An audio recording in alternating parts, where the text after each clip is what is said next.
Assalamualaikum warahmatullahi wabarakatuh. Perkenalkan, nama saya Era Fajira dengan NIM C1K02023.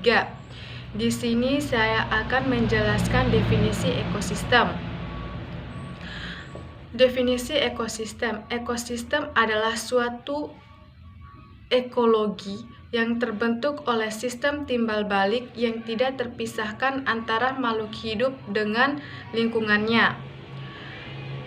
Ekosistem bisa dikatakan juga dengan suatu tatanan kesatuan secara utuh dan menyeluruh antara segenap unsur lingkungan hidup yang saling mengaruhi. Ekosistem merupakan penggabungan dari setiap unit biosistem yang melibatkan interaksi timbal balik antara organisme dan lingkungan fisik, sehingga aliran energi menuju kepada suatu struktur biotik tertentu, dan terjadi suatu siklus materi antara organisme dan anorganisme. Manfaat mempelajari ekosistem: memberi wawasan antar konsep alam yang berguna dalam kehidupan sehari-hari, ikut menjaga, merawat, mengelola, dan melestarikan alam. Mempunyai kemampuan untuk mengembangkan ide-ide mengenai lingkungan yang ada di sekitarmu. Membangun rasa cinta terhadap alam yang telah diciptakan oleh Tuhan Yang Maha Esa. Memberi pengetahuan tentang pengembangan proses penciptaan alam semesta hingga seperti saat ini. Kemudian komponen ekosistem, biotik dan abiotik. Abiotik atau komponen tak hidup adalah komponen fisik dan kimia yang merupakan medium atau substrat tempat berlangsungnya kehidupan atau lingkungan tempat hidup. Sebagian besar komponen abiotik bersifat dalam ruang dan waktunya. Komponen abiotik dapat berupa bahan organik, senyawa organik, dan senyawa anorganik.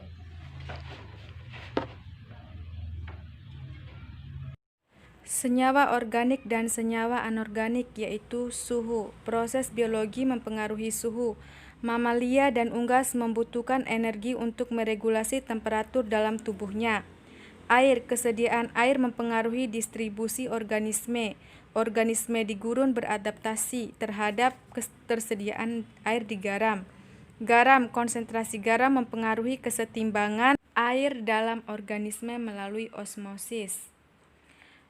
Cahaya matahari, interaksi dan kualitas cahaya mempengaruhi fotosintesis. Air dapat menyerap cahaya sehingga pada lingkungan air fotosintesis terjadi di sekitar permukaan yang terjangkau cahaya matahari. Di gurun, interaksi cahaya yang besar membuat peningkatan suhu sehingga hewan membutuhkan tertekan.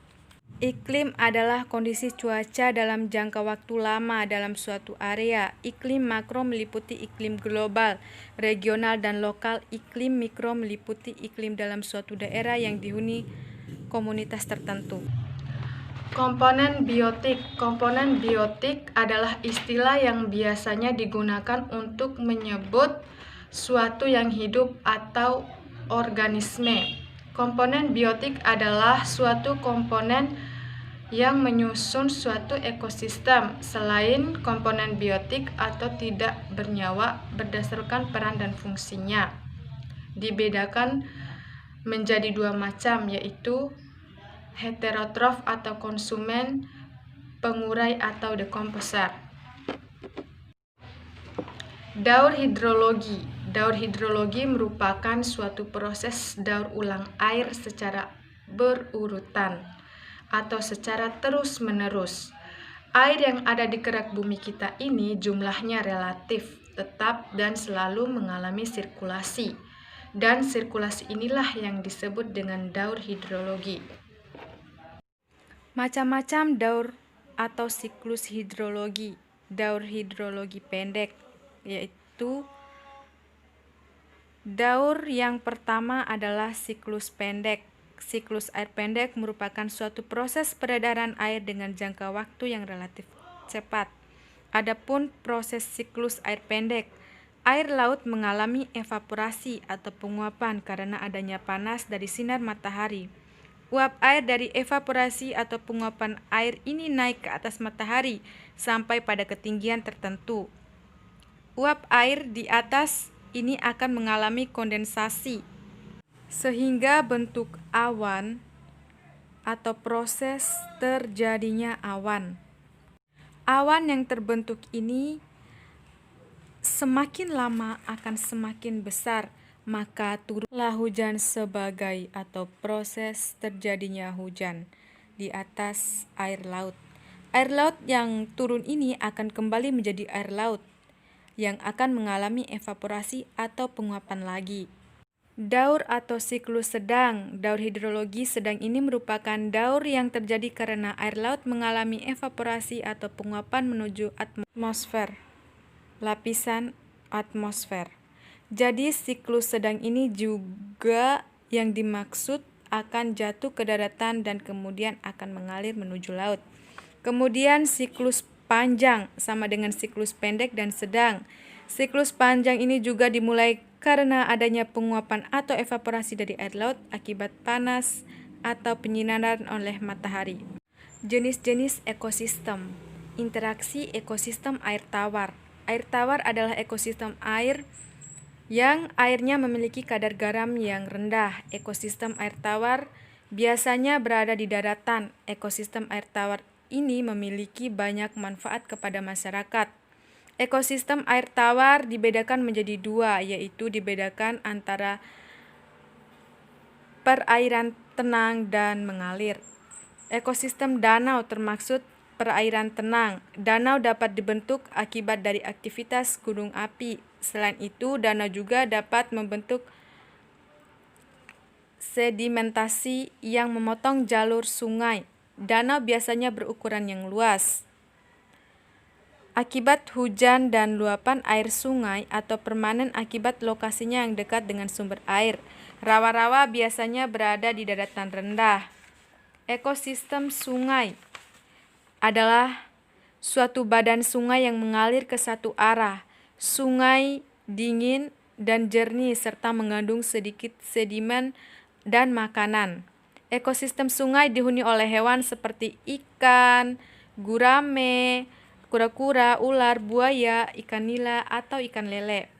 Sedangkan ekosistem air laut ditandai dengan oleh kadar garam yang tinggi dengan ion C1- mencapai 55% terutama di daerah laut tropik. Karena suhunya air laut sekitar 25 derajat Celcius, perbedaan suhu bagian atas dan bagian bawah tinggi, sehingga terdapat batas antara lapisan air yang panas dan lapisan air yang dingin atau disebut dengan daerah termoklin. Hutan bakau disebut juga mangrove adalah hutan yang tumbuh di air payau dan dipengaruhi oleh pasang surut air laut. Ekosistem hutan bakau bersifat khas baik karena adanya pelumuran yang mengakibatkan kurangnya abrasi tanah, salinitas, serta mengalami daur penggenangan air laut. Ekosistem pantai adalah salah satu daerah hasil proses sedimentasi oleh air laut, hewan jenis kepiting, dan beberapa jenis kerang yang dapat ditemukan di daerah ini. Pantai adalah ekosistem yang terdekat dengan laut. Hal ini menyebabkan pantai menjadi dari bagian laut. Zona oceanic merupakan wilayah ekosistem laut lepas yang kedalamannya tidak dapat ditembus cahaya matahari sampai ke dasar hingga bagian dasarnya paling gelap. Akibat bagian air permukaan tidak dapat bercampur dengan air, permukaan tidak dapat bercampur dengan air bawahnya karena ada perbedaan suhu. Batas dari kedua lapisan air itu disebut dengan daerah termoklin atau daerah ini banyak ikannya. Mungkin itu saja yang dapat saya sampaikan, lebih dan kurangnya saya mohon maaf. Wassalamualaikum warahmatullahi wabarakatuh.